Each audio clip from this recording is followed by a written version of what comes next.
Bem-Estar e Movimento. Apresentação: Márcio Atala.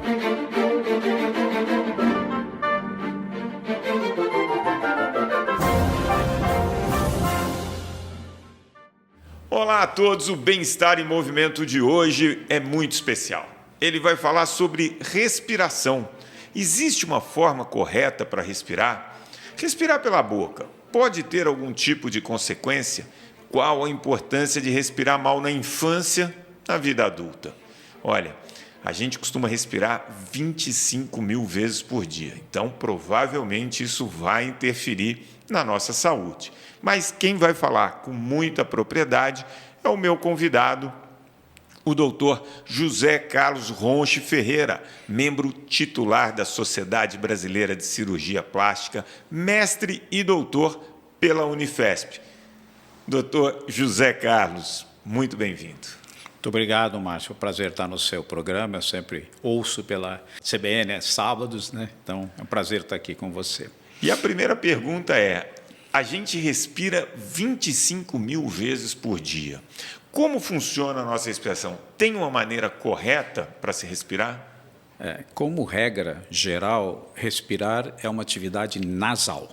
Tá. A respiração bucal só deve ser usada em situações de emergência, numa atividade aeróbica muito puxada, muito intensa, numa obstrução nasal, mas assim, algumas pessoas respiram pela boca em vez de pelo nariz. Isso vai alterar todo o desenvolvimento, inclusive de o ar entrar mais adequadamente no nariz. A função principal do nariz é filtrar, umedecer e aquecer o ar inspirado. A boca não faz isso. A boca não faz isso. Então, boca é emergência, plano B. Tá? Então, o nariz se adequa a cada instante para se alterar, para sempre deixar. O pulmão exige um ar quente, úmido e aquecido. Então, a gente inspira e expira pelo nariz. Certo. Quando a gente está no repouso, nas nossas atividades normais. Aí tem duas questões. Primeiro, se no repouso eu começo a ficar com a boca aberta e auxilio o processo de respiração pela boca, é sinal que tem alguma coisa errada? Essa é a primeira pergunta. E antes que você a responda, na faculdade a gente aprendeu de educação física que nas atividades aeróbicas, claro, que você falou é emergencial, e nessas atividades físicas a boca acaba sendo um coadjuvante nesse processo, a gente aprende que o correto, e aí você vai dizer se eu aprendi certo ou não, é inspirar pelo nariz e expirar pelo nariz e pela boca. Sim, sim. Na atividade aeróbica, se você for expirar pelo nariz, vai oferecer uma resistência maior do que a boca. Então, priorize a inspiração pelo nariz e na expiração, para você esvaziar rapidamente o pulmão, você expira tanto pelo nariz como pela boca. E se no repouso, no dia a dia, eu estou tendo que usar a boca para respirar, isso significa que tem algum erro? Alguma coisa errada. E ela pode ser funcional ou estrutural? Pode ser as duas coisas. Uhum. Normalmente, você começa a respirar, a primeira coisa que o bebê faz quando nasce, né? Se não respirar. Claro. E, a partir daí, a importância da respiração, principalmente nos primeiros meses, primeiros anos, é indispensável, a respiração nasal. Então, muitos pais e avós até observam que o seu neto, o seu filho, está dormindo de boca aberta, babando no travesseiro, sempre com a boquinha aberta. As crianças têm algum problema e têm que ser avaliadas.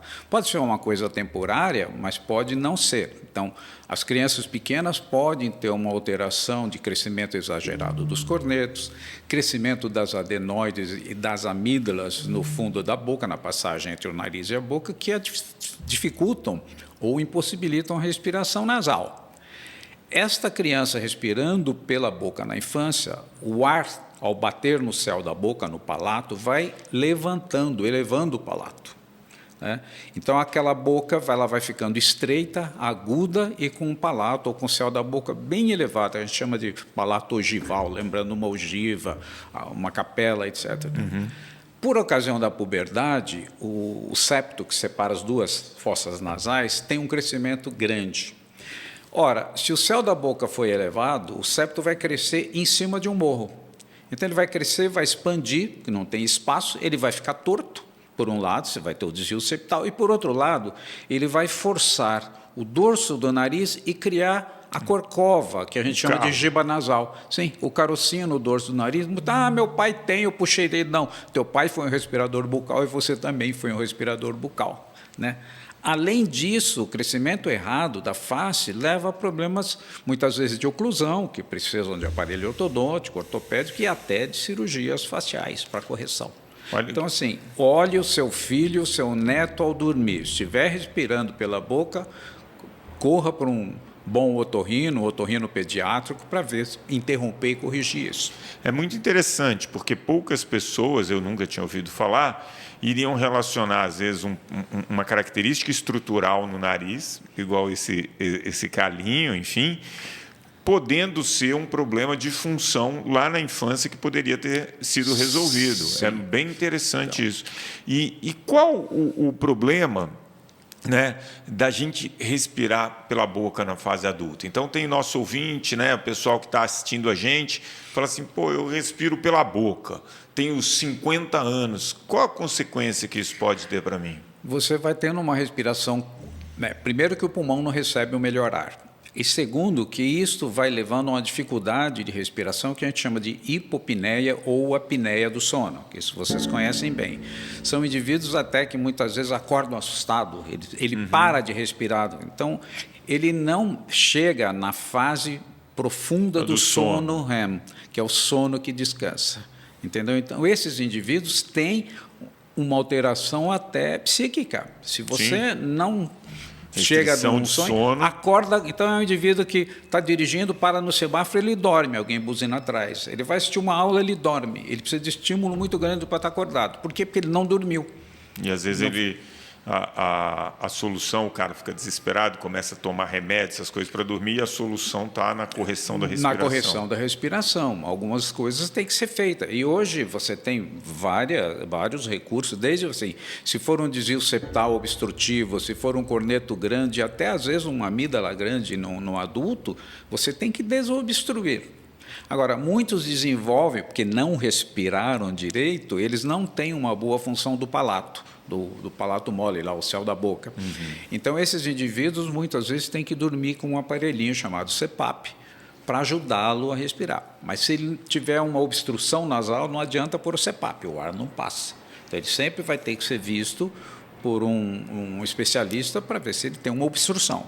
Você vê como é claro que a gente já imaginava, né? Um ato que a gente faz 25 mil vezes por dia, que é a respiração, obviamente ele vai impactar. Em poucos minutos aqui de conversa, a gente já viu que o sono, que eu falo que é o alicerce do nosso estilo de vida, porque se você dorme mal, você vai ser uma pessoa mais irritada, com mais dificuldade de concentração, você vai ter menos disposição para fazer atividade física, você vai comer mais, quer dizer, você tem uma série de problemas em dormindo mal. Você também falou que também pode comprometer ali durante a atividade física, porque uma pessoa que está respirando mal não consegue fazer essa troca de gases, enfim, durante a atividade física, não tem uma boa respiração, a performance cai. Então, começando ali pela respiração, é que se começa tudo. E a pergunta é, hoje, você tem o tratamento que pode ser cirúrgico ou também existe algum tipo de tratamento não cirúrgico em alguns casos? Existe a fonoterapia, que, né, os fonoterapeutas trabalham muitas vezes em fortalecer a musculatura que ele não aprendeu a usar. Primeiro você desobstrui, depois ele não sabe respirar, então ele vai para um fono. É alguém que opera um joelho e depois tem que fazer fisioterapia. E bom. Você mesmo que trabalha com exercício, Márcio, vê assim, você veja um maratonista que corre os 42 quilômetros lá, um pouco mais. Ele não pode, se ele começar a correr respirando pela boca, ele não chega, ele não é maratonista. Então ele tem que inspirar pelo nariz, expirar, aumentando a frequência, etc., que está bem dentro da sua área, né? Interessante. E a cirurgia, como que ela evoluiu? Hoje é uma cirurgia que ela, claro, devem ter vários tipos de problemas e vários tipos de cirurgia, mas, enfim, a cirurgia ela evoluiu muito em todos os aspectos da medicina. É uma cirurgia muito agressiva, não é? quanto tempo a pessoa consegue retomar aí um padrão normal?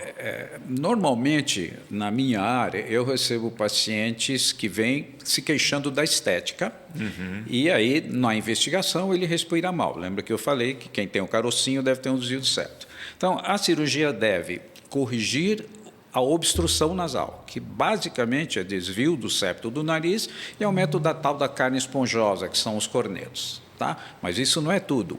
Além de isso, a gente começou a fazer até pouco 1980, qualquer coisa. Quem fazia a parte funcional era o otorrino e o cirurgião plástico fazia estética.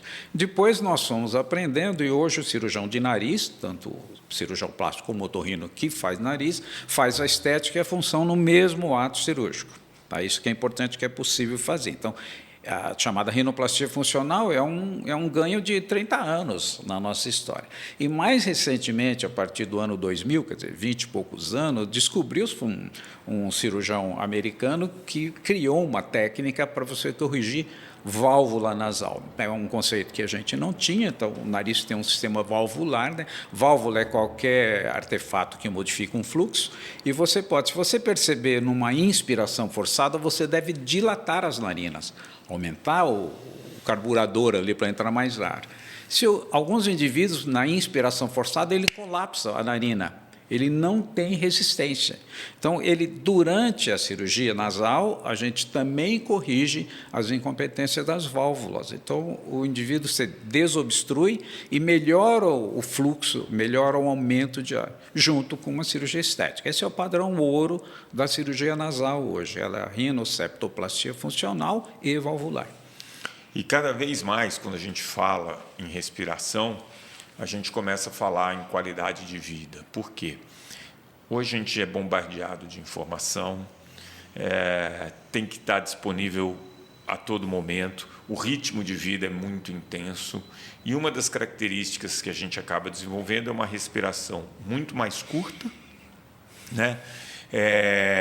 E a gente sabe, né, os estudos têm mostrado, que quando você desacelera, consegue fazer uma respiração de melhor qualidade, né, tendo uma inspiração um pouco mais lenta, expira, enfim, você consegue até diminuir a frequência cardíaca, pressão arterial, melhora o humor. E aí eu queria entender, né, como que seria aqueles 5 minutos para a gente desacelerar e respirar conscientemente, para que, a partir dessa prática pequena, de 1, 2, 3 minutos por dia, a gente consiga, aos poucos, incorporar no nosso dia uma melhor respiração.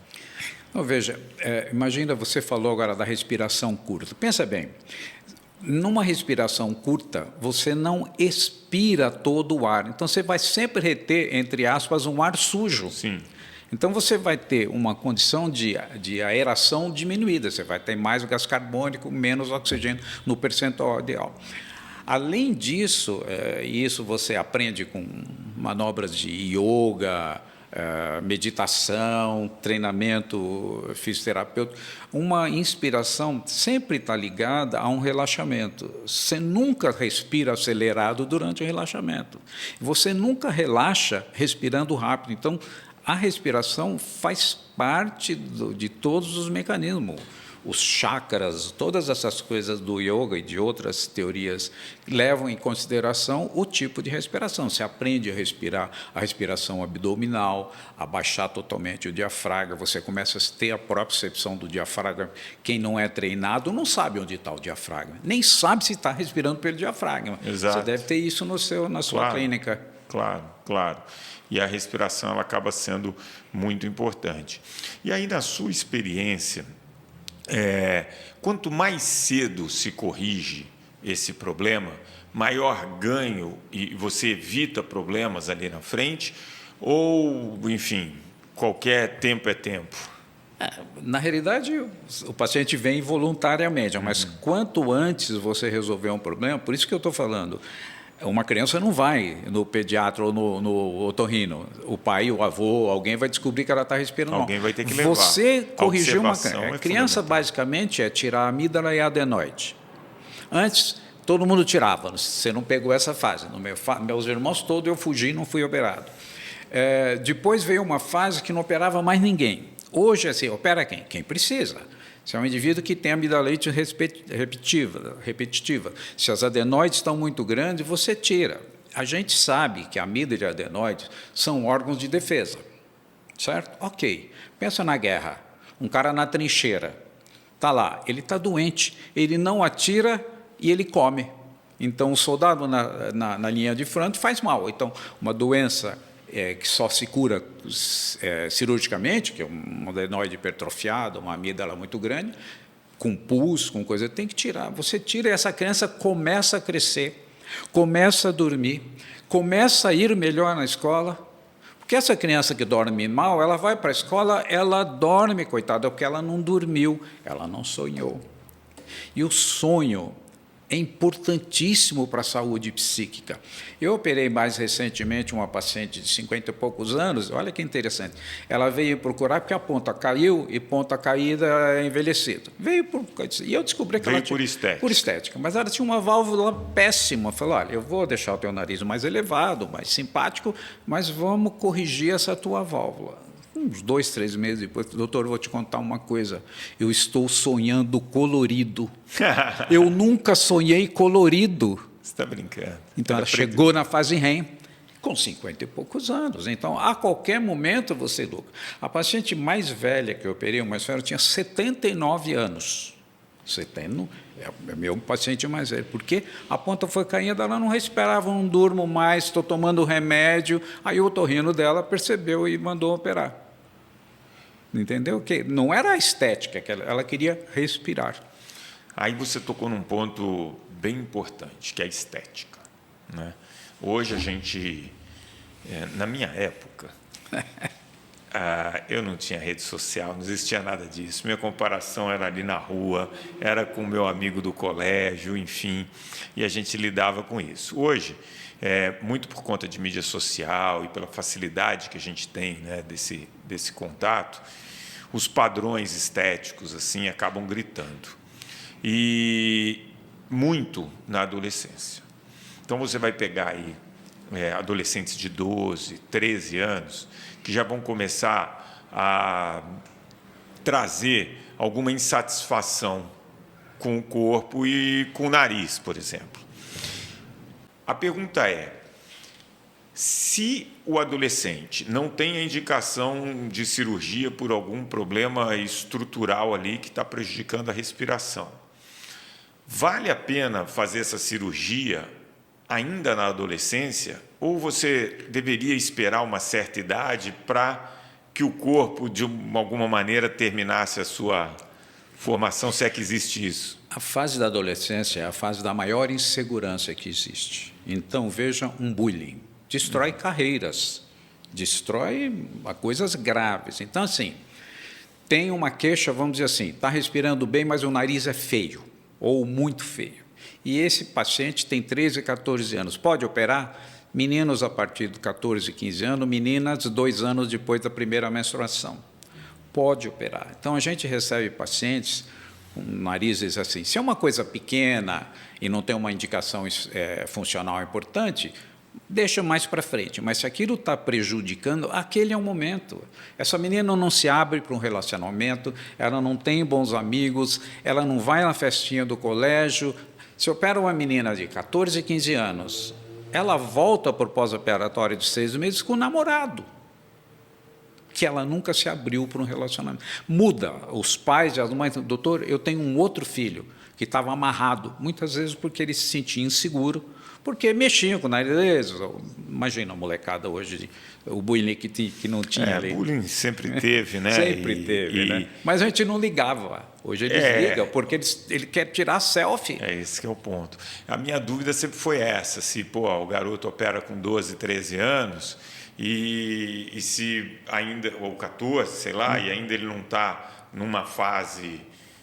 Definitiva a gente nunca está, mas sei lá, se com 18, 19, 20 ele pode ter que ter uma recirurgia. Não, a gente não deve crescer se você ainda tem crescimento ósseo. Na dúvida, você faz um raio-x de extremidade, de punho, e vê idade óssea, e sabe se esse menino vai crescer ou não. Você deve pegar isso uma meninada que quer crescer. E dá Exato. para saber exato o quanto vai crescer. Né? Hoje tem essa ligação. Está fechada as epífises, ou seja, não vai mais crescer, eu posso operar, pode ter 14 ou 15 anos. Geralmente com 12 ou 13 não, mas a partir de 14, 15 já dá para operar. Hoje as meninas menstruam com 11 anos, com 13, 14 ela pode operar, porque ela depois da menstruação não vai crescer quase Cresce nada. muito pouco, né? Muito pouco, então não vai mudar um padrão estético. Né? Agora, hoje a respiração está muito ligada, principalmente à ansiedade, mas também à depressão. Obviamente, você já operou do novinho à senhora de 79 anos, todas as idades. Você tem algum caso onde a pessoa fez essa correção e tinha um grau de ansiedade que acabou diminuindo por conta de uma respiração mais eficiente, alguma coisa relacionada à depressão? Porque hoje a gente sabe que existe uma relação direta, né, de respiração e ansiedade.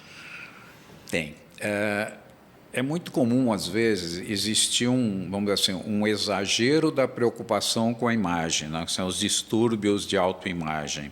Então, nesses pacientes, a gente tem muito cuidado, porque eles vêm com uma expectativa que a cirurgia não vai conseguir resolver, porque assim, ele não vem com a expectativa apenas de tirar o carocinho ou arrebitar a pontinha do nariz, ele vem com a expectativa que ele vai ficar o mais bonito da classe, ou ela vai ficar... E eu não posso dar isso, então precisa muito trabalhar com expectativa. Se a expectativa for muito alta, o resultado não vai atingir.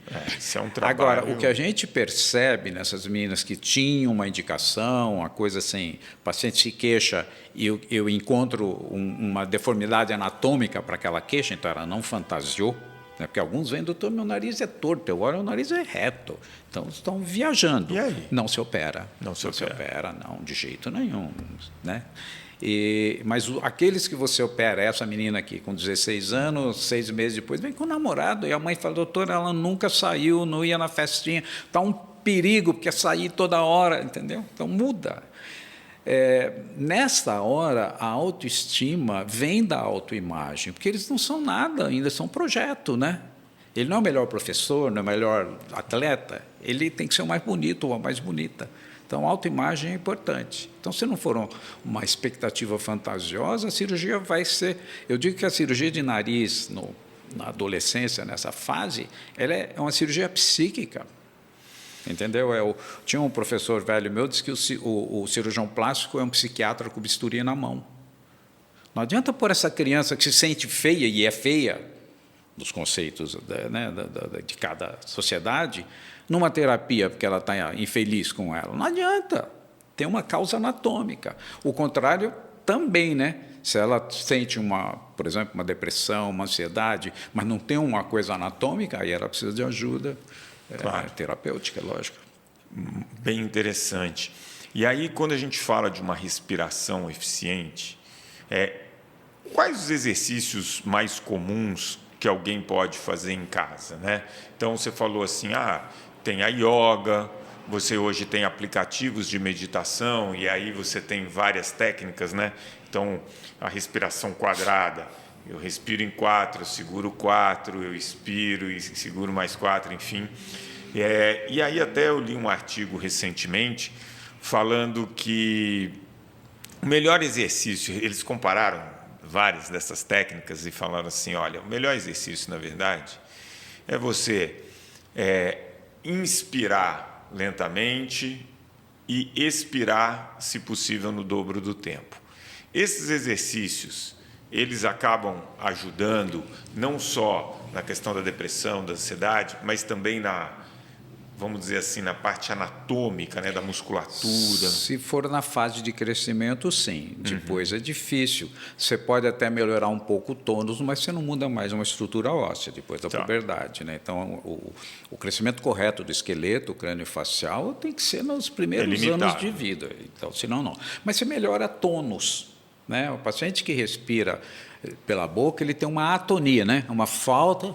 Então, é sempre aquela cara de cansado e tal. Ele começa a respirar pelo nariz, ele começa a ganhar. Porque para fechar a boca, você usa um monte de músculo ao redor da boca, os zigomáticos, os músculos que você conhece bem.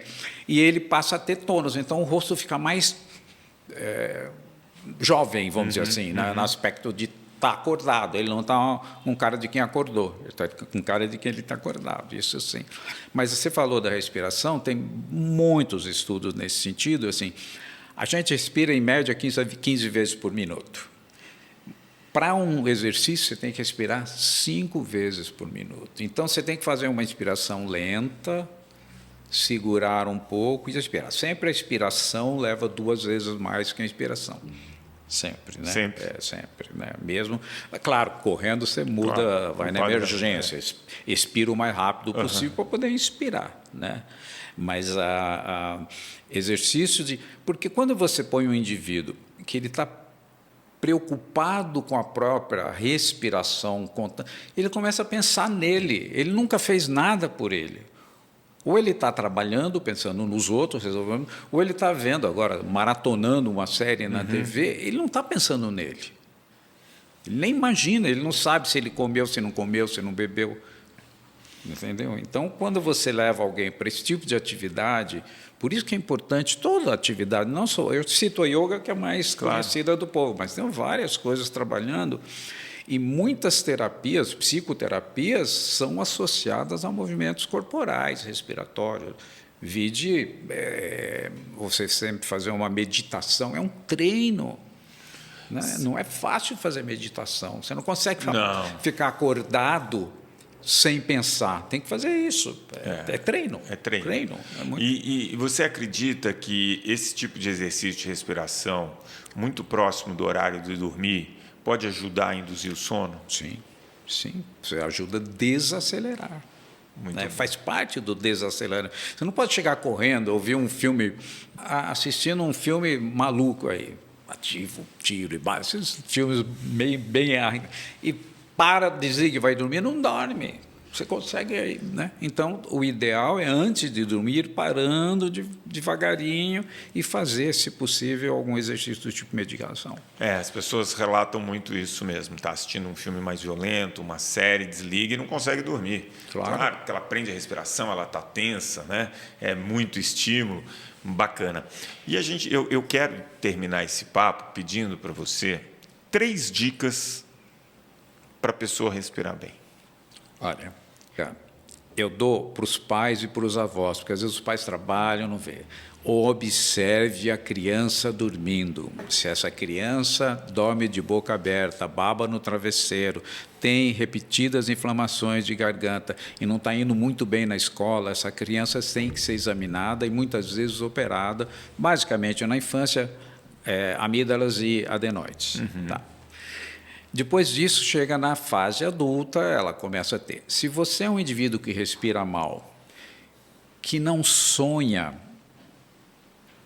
é porque você não está dormindo num sono mais profundo. O sono profundo, que eles chamam de fase REM, que é a fase do sonho, ele descansa, o outro não. Então, aquele indivíduo que acorda cansado, basicamente, se você acordou, dormiu lá 8 horas na cama, acorda cansado, alguma coisa está errada. Você não respirou. Basicamente é respiratório, se isso é crônico. Entendeu? Então, vá procurar alguém e examinar a tua respiração, porque que tem recursos, não só os cirúrgicos, como os fisioterapias especiais, fonoterapia e até instrumental, tipo o CPAP, que te auxilia muito indivíduos. Por quê? Porque a apneia e a hipopneia do sono dão doenças cardíacas. Sim. Isso é um problema. Ou então, o que é pior, o paciente respira mal, ele usa essas gotinhas para respirar. Aquilo vicia, aquilo acelera o coração, dá hipertensão, é uma desgraça. O sono participa disso, dessas doenças crônico-degenerativas, né? Hipertensão, diabetes, tudo isso. Muito bom, excelente. A gente saber um pouquinho mais sobre a importância da respiração e como que a gente deve agir em cada uma das fases da vida. Quero agradecer muito por esse bate-papo, por essa aula de respiração. Espero que você tenha se divertido tanto quanto eu me diverti e tenho certeza o pessoal que está acompanhando a gente. Muito obrigado, mas foi um prazer estar com você. Muito obrigado. O Bem-Estar em Movimento de hoje vai ficando por aqui. Eu tenho certeza que você gostou desse bate-papo. Então você já pode começar a compartilhar com aquele seu amigo que não está respirando bem ou não está dormindo bem. É só ouvir o nosso podcast que está disponível em todas as plataformas de áudio e, claro, no aplicativo da CBN. O programa de hoje teve a produção da Joana Cafuri e do Bruno Teixeira. Bom fim de semana a todos e grande abraço. Bem-Estar e Movimento. Apresentação: Márcio Atala.